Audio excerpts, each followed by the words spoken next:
Hey everyone, and welcome to Duck TV Sports. Alongside Mary Popish, I'm Anthony Piganelli, here to give you the best coverage of Oregon sports.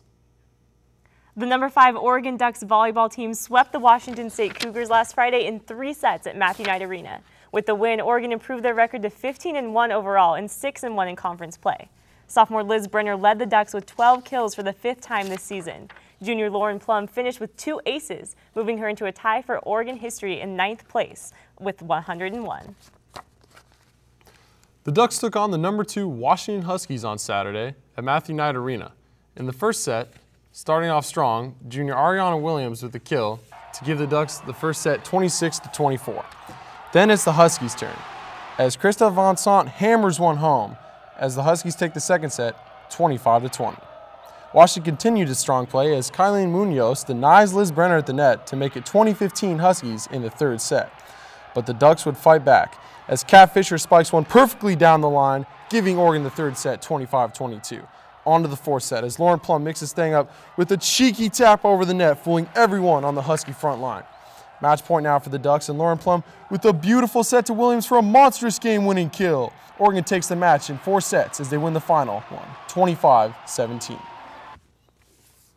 The Ducks go on the road this Friday to take on Arizona and Tucson. With more on Oregon volleyball, we'll send it to Chris Brooklier at Matthew Knight Arena. The previous undefeated number 2 Huskies tonight at Matthew Knight Arena in 4 sets. Oregon came back in their first 2 winning sets, including a 15-20 deficit. Oregon led the Huskies in kills, digs, and assists, including 56 assists from Lauren Plum, the outside setter. Oregon now moves to 16-1 on the season. Reporting from Matthew Knight Arena, I'm Chris Brooklier. Thanks, Chris. For more on volleyball, here's Shannon Hartley, Jonathan Stile, and Jessica Waite for this week's edition of Around the League. Thanks, guys. We're here talking Pac-12 volleyball this week. We had 2 very good teams come in Washington State and Washington. The Ducks did very well against the number 2 Washington team. How do you guys feel Oregon did against Washington? I feel like Oregon did a really good job. I mean, they defeated Washington State 3-0 on Friday, and then number 2 Washington also 3-1 on Saturday, and I feel like they did a very good job. I mean, obviously a lot of pressure with number 2 Washington, but they pulled through and defeated both of them. So. Yeah, I think the Ducks did exceptionally well this past weekend. They were led by outside hitter Elena Bergsma, who had 34 kills within the 2 games. And defensively, senior libero Haley Jacob had 38 digs to help them defensively. And I think that they established themselves as a national powerhouse. Yeah, it's a very tough conference. Where do you guys see the Pac-12 going from here? Who do you think is going to come out on top, maybe? I think Oregon's going to come out on top because, I mean, I know they lost to Stanford, but they're obviously a tough team that was on the road. And then they proved themselves this last weekend, beating number 2 Washington. I think that they're going to win it all. Yeah, the Ducks are a strong team, but I think it's going to be the Stanford Cardinal that come out on top of the Pac-12. They're undefeated right now in Pac-12 play. And I just think they have a lot of weapons that they utilize very well. And I think that they have a good test coming up with Washington this upcoming weekend, and I think it'll be good to see how they perform. Thanks, guys. That's all we have. Back to you. Oregon soccer lost 3-1 in their match on the road against the Utah Utes this past Friday. The Utes scored first, but the Ducks answered back with a goal by freshman Kira Wagner, sending them into halftime with a 1-1 tie. Utah controlled the second half of play, scoring a goal on a ricochet off Oregon senior defender Lauren Thompson. The Utes scored on a 3rd goal in the 85th minute. The Ducks play Arizona next Friday at home. The Oregon men's golf team placed 7th in the Conference of Champions tournament at Pumpkin Ridge Golf Course in North Plains, Oregon this past week.